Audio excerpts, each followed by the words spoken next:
안녕하십니까. 평생투자 파트너입니다. 오늘은 8월 31일 월요일입니다. 아마 회원분들께서 좀 기다리시는 분도 있을 것 같긴 한데, 저희가 원래 분기 실적이 확정적으로 이렇게 나오고 나면, 한 열흘 안쪽으로 해가지고, 실적이 좋은 회사 중에, 가격이 저평가되어 있는 애들의 리스트를 좀 이렇게 카페에다 올려드리는데 이번엔 아직도 못하고 있어요. 그러니까 이게 어떤 느낌이냐면 그렇다고 그러니까 저평가되어 된 종목이 없어서가 아니라 분명히 저평가된 종목들도 있는데 실적이 꽤 어떤 성장이나 어떤 실적이 담보되지 않는 애들인 것 같더라고요. 그리고 조금 의구심이 드는 실적도 있고 그래서 아직 카페에 못 올렸는데 아마 이번 주에는 뭐 조금의 어떤 리스트라도 좀 올리긴 올려야겠다라는 생각을 좀 하고는 있습니다. 근데 만약에 없으면 뭐 없는 거죠. 뭐 어떻게 매 분기마다 새롭고 좋은 종목이 나올 수 있겠습니까? 그래서 아직 못 올리고 있고 그리고 또 하나는 오늘 그 썸네일 제목에서처럼 이런 느낌이 좀 많아요. 실제로 매수할 종목이 없는 느낌. 그러니까 지금 뭐 어떤 주도주라든지 주도주들 뭐 여러 종목들 있잖아요. 얘네들이 이상하다는 게 아니고 내가 신규로 매수할 종목들이 없다라는 거예요. 그러니까 종목들이 이렇게 간다라고 해보면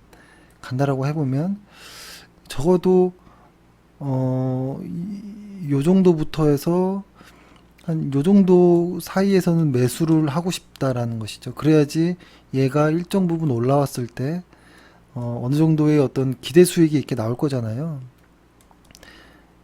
근데 지금은 어떤 느낌이냐면 내가 사고 싶은 종목들 뭐 이런 애들이 특히 좋은 실적을 가지고 있는 애들은 전부 다 요 언저리에 있는 것 같아요.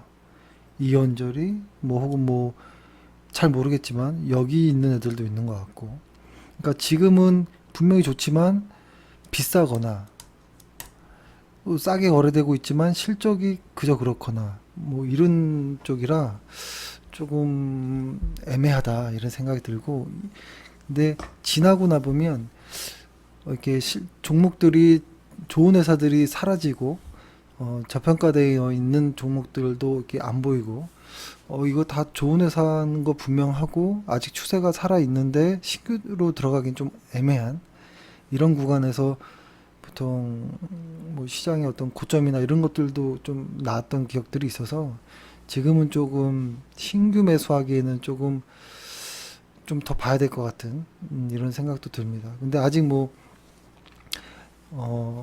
눈에 들어오겠죠. 좋은 회사들이. 만약에 눈에 들어오는 회사가 없다면 저희가 그냥 보유한 종목 중에서 실적이 보유한 종목 중에서 실적이 좋지만 아직도 더 올라갈 길이 남아 있다라고 싶은 애들을 오히려 그냥 추가 매수하는 게 어떨까?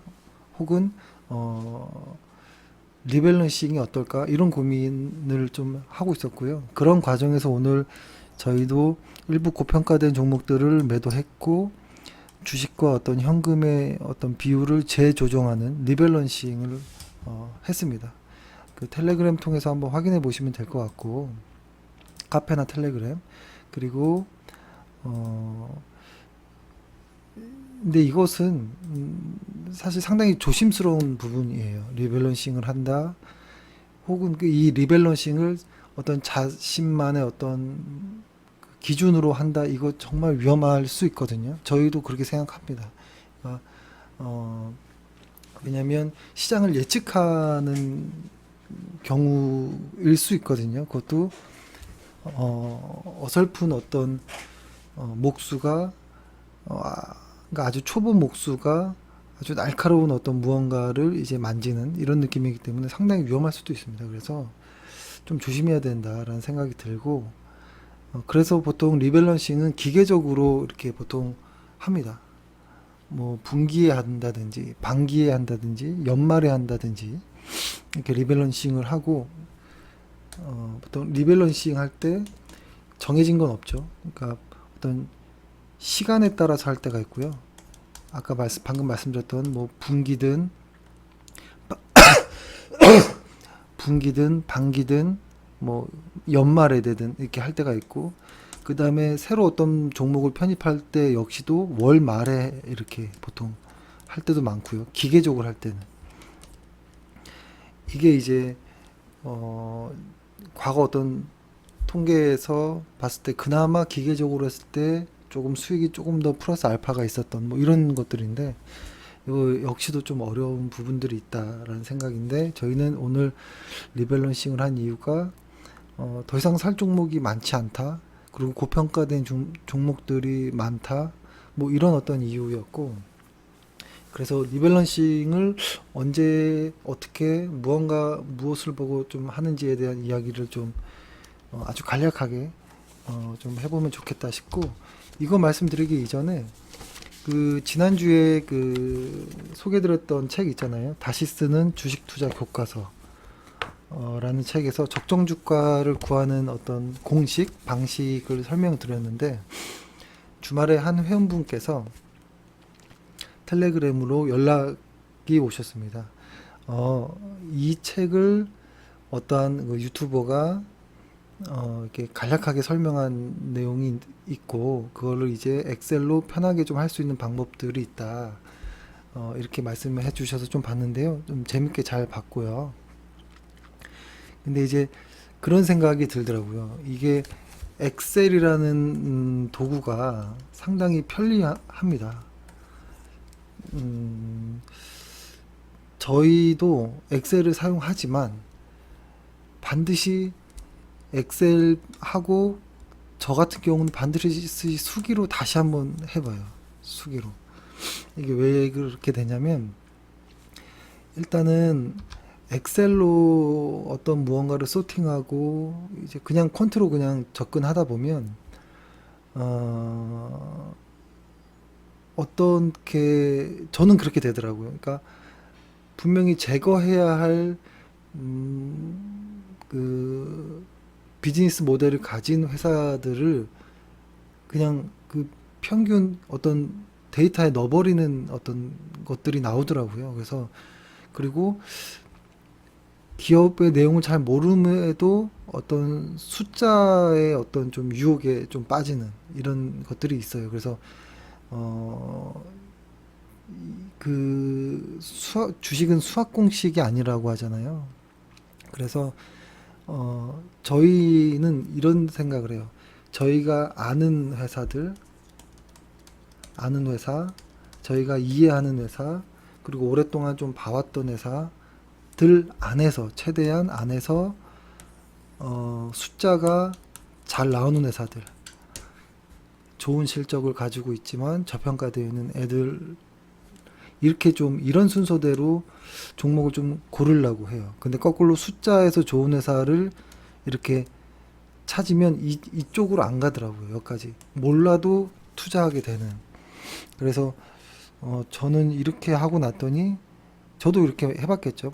엑셀이라는 것, 그리고 엑셀로는 요즘에 거의 뭐 AI급으로 엑셀로 이렇게 하는 것들이 많이 나왔잖아요. 한참 전부터. 그래서 어, 그럼에도 좀 이런 것들은 피한다라는 것이 있고, 그래서 저는 개인적으로 이걸 어떻게 하냐면, 어, 그 유튜버에서도 이렇게 뭐 이렇게 좀 채권형 어떤 주식들을 어떤 기준으로 좀 이렇게 나누긴 했지만, 저희는 어떻게 하냐면, 어,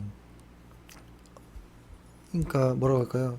철학이라고 하면 좀 그렇지만, 좀 저희는 나름대로 좀 기준을 하나 더 둔 것 같아요. 그러니까 좋은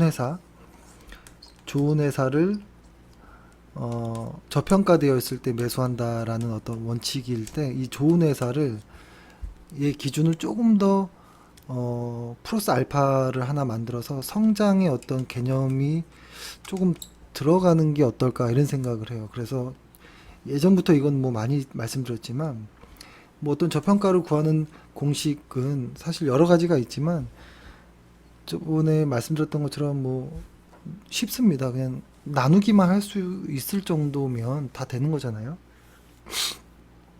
그래서 성장의 개념을 좀 넣는데 저희는 요거를 어, 좀 중요하게 봐요. 그러니까 좋은 회사라는 거는 본업이라는 것이고 이 회사의 본업, 그러니까 현금 흐름을 꾸준하게 창출할 수 있는 이 회사의 본업도 좋고 거기다가 어떤 성장성을 탑재하는 혹은 뭐 자회사의 성장성이든 새로운 사업 아이템이든 어떤 무언가의 어떤 성장성 혹은 이 회사 본업에 갑자기 무언가 확 좋아진다든지 뭐 이런 것들 있잖아요. 최근에 보면 뭐 KH바텍처럼 이 힌지라는 것이 한동안 사양하는 어떤 이런 산업에 속해 있었다가 다시 그 KH바텍 그 힌지라는 매출이 삼성의 어떤 폴더블 폰으로 인해서 확 다시 어떤 트렌드를 만나는 이런 상황들 이런 것들이 좀 더해져야 되지 않느냐라고 생각이 들어서 저희는 그래서 여기서 플러스하는 것이 저희가 자주 말씀드리던 거 있잖아요. ROE. 이 ROE를 여기 보면 이 ROE가 있잖아요. 이 ROE가 실적 전망치가 이렇게 나와 있을 건데 이 ROE가 증가하는 회사. 그러니까 이렇게 되겠죠. ROE의 과거 어떤 평균값을 구할 때 ROE가 이렇게 어떤 궤적을 가지고 이렇게 움직였다면 적어도 이 궤적이 앞으로 향후 몇 년간 이렇게 내려갈 궤적보다는 그러니까 여기에서 내가 어떤 종목들을 고른다라기보다는 적어도 요 언저리에서 ROE가 상승할 어떤 구간에서 내가 그 종목들을 평가하는 것이 실수를 좀 줄일 수 있는 것 같아요.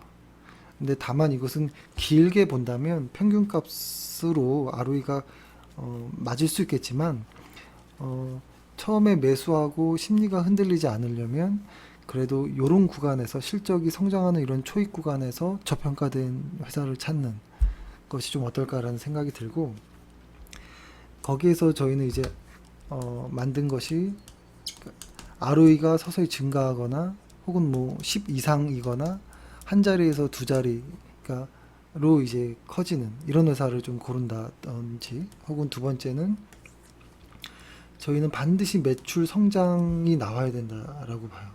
반드시 매출이 성장해야 된다.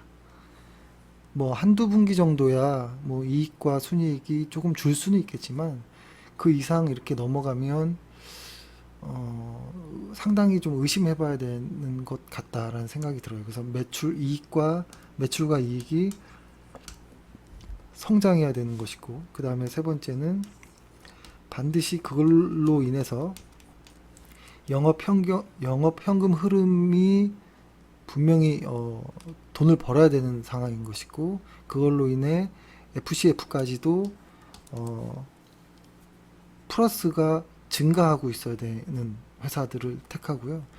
여기서 또 멈추지 않고 또 하나는 여기 설명될 거네요. EPS도 연 단위로 했을 때는 적어도 15에서 20%씩은 성장하는 이런 회사들을 좀 찾으려고 합니다.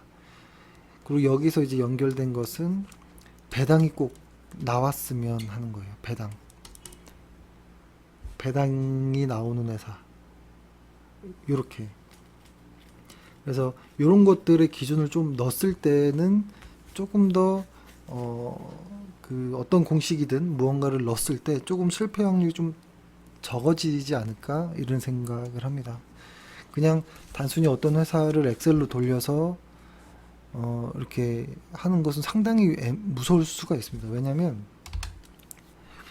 단적인 예로 PER이 낮을 때 사서 PER이 높을 때 매도하라 라는 거 있잖아요. 보통 이걸 가치 투자라고 생각하시는 분도 있는데 저희가 볼 땐 이거는 아닌 것 같아요. 왜냐하면 조심해야 된다고 봐요. PER이라는 것은 주가를 이익으로 이렇게 나눈 것인데 PER이 낮을 때 사서 PER이 높을 때 판다라는 개념에서 보면 PER이 그러니까 이렇게 되겠죠. PER이 높을 때 파는 개념에서 실수할 때가 뭐냐면 주가보다도 이익이 더 빨리 하락해 버리면 PER이 상승해 버립니다. 그러면 위험해지는 거고, 저 PER에서 사자라는 이야기도, 그쵸? 이것도 좀 오해가 있을 수도 있거든요. PER이 낮아진다라는 것은 어, 실적보다 주가가 더 빨리 하락할 때, 그러면 PER이 또 이렇게 낮아질 수도 있거든요. 그래서 이런 걸로 이렇게 단순하게 이런 어떤 데이터로서 어, 그 주식을 투자하는 때는 좀 주의할 부분들이 있는 것 같아요. 그래서 그 PER이 저게 진짜 낮은 PER인가를 알려면 회사를 좀 알아야 됩니다. 그 회사 내용을. 근데 그 회사 내용은 뭐 사업보고서 한 번에 보고 이해될 수도 있지만 보통 한 그 회사를 몇 년 좀 째려봤을 때 느낌이 오는 경우가 있어요.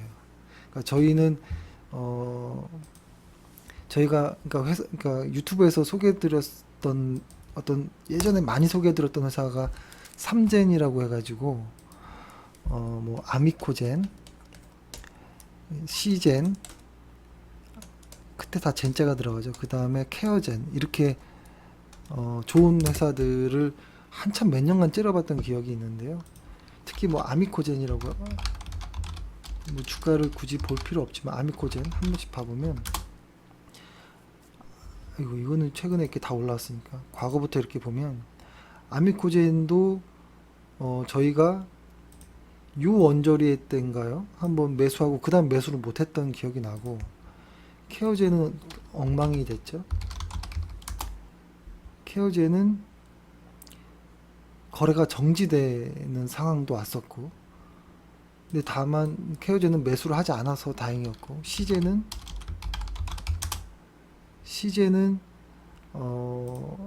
아주 아쉬웠던 뭐 이런 회사죠. 분명히 이렇게 보면 2만원대 매수해서 4만원 정도 됐을 때 뭐 4만원 정도 됐을 때 이제 매도해도 되겠다 라고 생각했더니 그 이후로 확 올라가 버리는 이런 상황도 오고 그러니까 이게 근데 이제 시젠 같은 경우는 저희는 진짜 오랫동안 째려봤었거든요.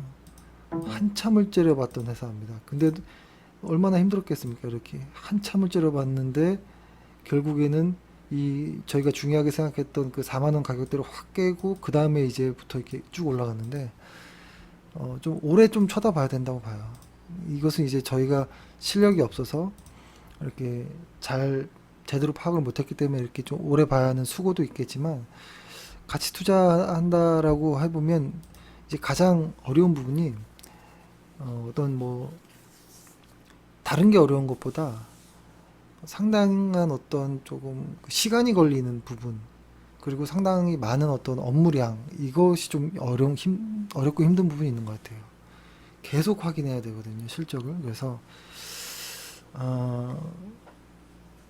그래서 이제 처음으로 들어오면 엑셀로 하는 것에 조금 더 신중을 기하는 것이 좋을 것 같다라는 생각을 좀 해봤습니다. 너무 이야기가 좀 길어졌는데요. 그리고 오늘 그 리밸런싱을 했는데 리밸런싱을 할 때 뭐 저번에 한번 방송에서 말씀드렸던 것처럼 뭐 리밸런싱을 하는 이유가 계좌의 플러스가 되기 때문입니다. 그러니까 슈넌의 도깨비 이론처럼 주식과 어떤 현금 혹은 뭐 주식과 어떤 채권의 비율을 조절함으로써 계좌가 플러스 됩니다. 계좌가 플러스 알파가 1, 2% 정도는 계좌가 플러스 되는 효과를 확실히 보는 것 같더라고요. 근데 그걸 장기적으로 보면 훨씬 더 커지죠. 뭐 잘 아시겠지만 예를 들어서 뭐 주식과 어떤 현금의 비중을 처음에 7대 3으로 만약에 했다라고 해보면 주식 700만 원, 뭐 현금 300만 원으로 했다고 했으면 시간이 지나서 주식이 1000만 원이 된 거예요. 100만 원, 1000만 원이 됐고 현금은 그대로 사용 안 해서 300이었다라고 해보면 처음에 이게 70%대 30%의 비율이었겠죠. 근데 주식이 이렇게 커짐으로써 비율이 흐트러집니다. 77% 대 한 23% 정도로 비율이 흐트러지죠. 그럼 요거를 다시 70대 20, 30%로 비율을 재조정하는 겁니다. 그렇게 되면 요 주식에서 일부를 매도해서 930만 원대 한 390만 원. 그러니까 한 90만 원 정도로 매도해서 현금으로 넣으면 다시 7대 3으로 비율이 조정되는 이런 것을 이제 리밸런싱이라고 할 수 있을 것 같고, 이렇게 하게 되면 이렇게 됩니다. 그 주식이 고평가되어 있을 때 일부 매도하는 효과가 나오고요.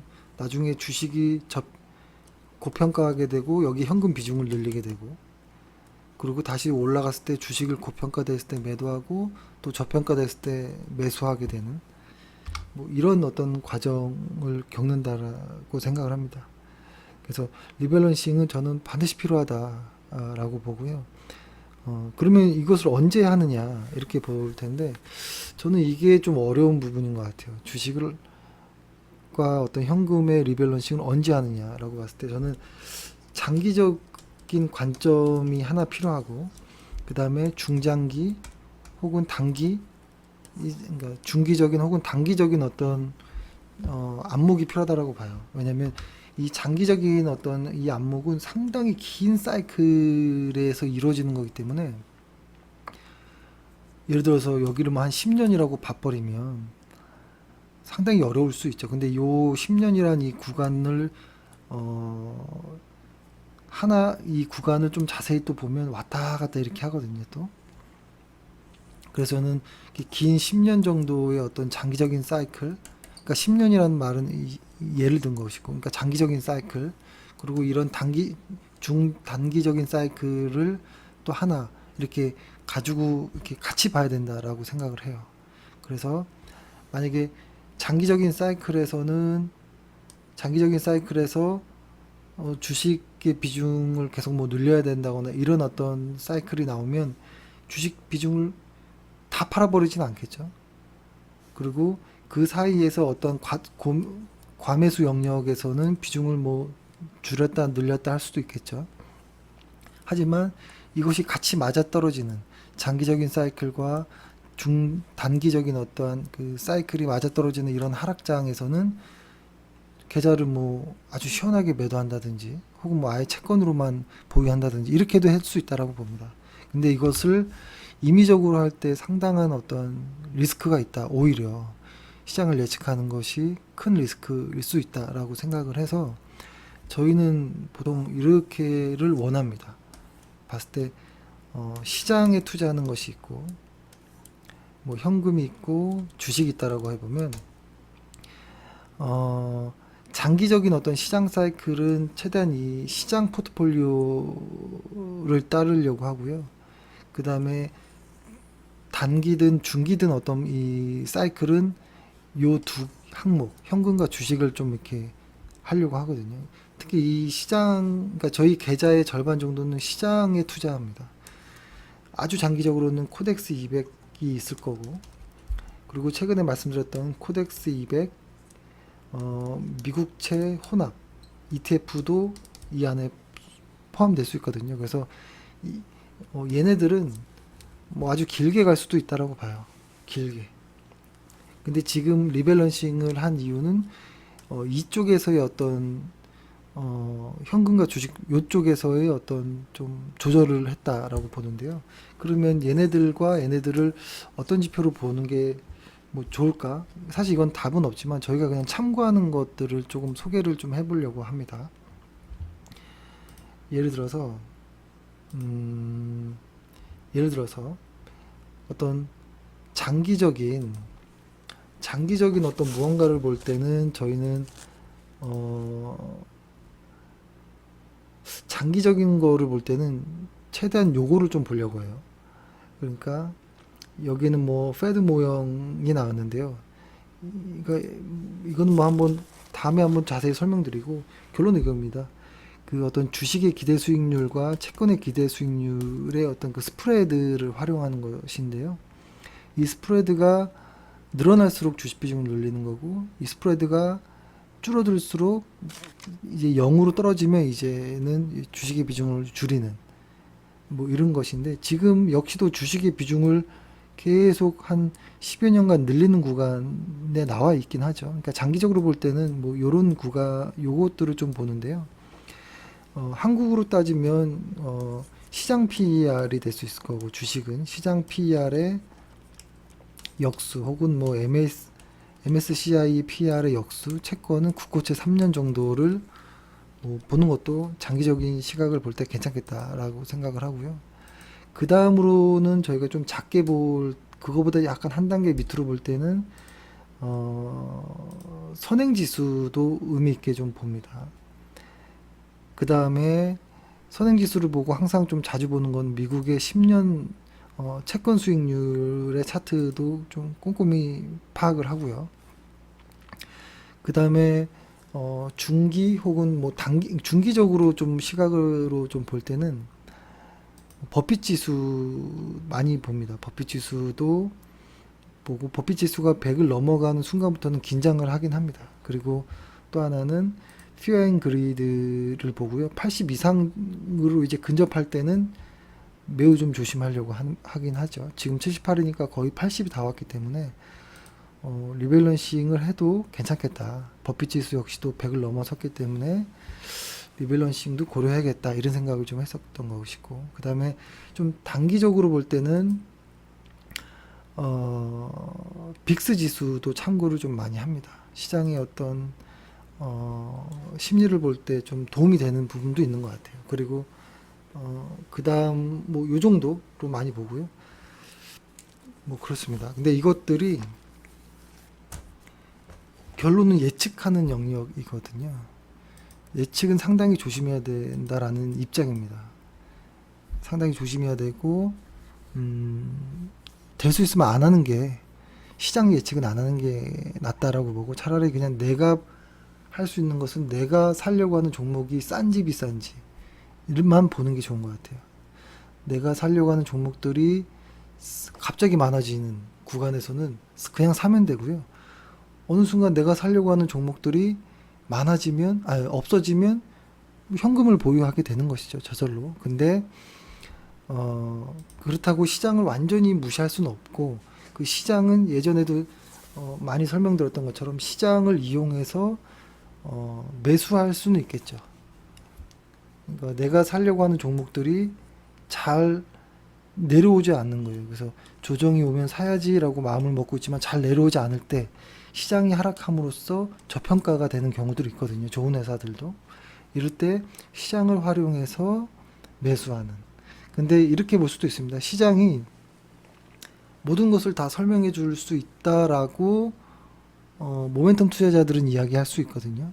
그래서 시장을 무조건 따라야 한다라고 얘기할 수 있지만, 가치 투자의 관점에서 보면 분명히 회사의 실적은 변함이 없는데 시장으로 인해서 빠진 애들도 있을 수 있습니다. 그래서 그럴 때는 시장을 이용하는 어떤 가치 투자자의 어떤 철학이 있을 수 있고, 혹은 뭐 모멘텀 투자자의 철학이 있을 수 있는데, 이건 뭐 누가 맞다 틀리다는 아니기 때문에 선택의 차원이라고 봐요. 나에게 맞는 성향을 따르는 것이죠. 그래서 이렇게 좀 설명을 드리고요. 그 다음에 그러니까 아마 제가 지난주에 소개했던 그 책 있잖아요. 그 다시 쓰는 주식 투자 교과서. 그러니까 채권쟁이 서준식의 다시 쓰는 주식 투자 교과서. 요 책은 한번 이번 주까지 한번 좀 읽어보시고, 다음 주에 한번 좀 이야기를 해볼 책을 먼저 좀 말씀드려 보면, 세스클라만의 안전마진이라는 책입니다.